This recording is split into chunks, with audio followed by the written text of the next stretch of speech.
Pagbisita ni Sir Garvey sa BINI, bumuhos ang emosyon.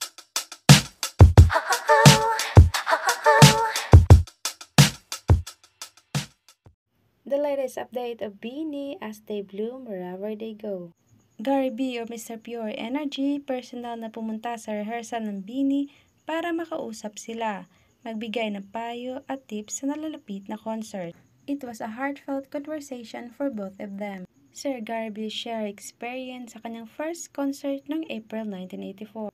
Talk about career, struggles, and what is expected of them in this entertainment industry. He also shared life stories that will help play a big role in BINI's life. BINI also shared their struggle, pain, at pinagdadaanan, marating lang kung ano meron sila ngayon. Kuya Gary. Grabe, si Sir Gary lang po pala magpapaiyak sa amin ng sabay-sabay. Ay, totoo ba? Oh, so it was a heartfelt conversation. Opo. And super big help lalo na malapit na yung concert. So, Right. kailangan namin yung mga words niya po talaga. Correct. As what BINI Joanna said, Sir Garvey is full of wisdom that BINI needed the most, at napaiyak silang lahat. In these times na papalapit ng kanilang concert, mapalakas sila spiritually at mentally.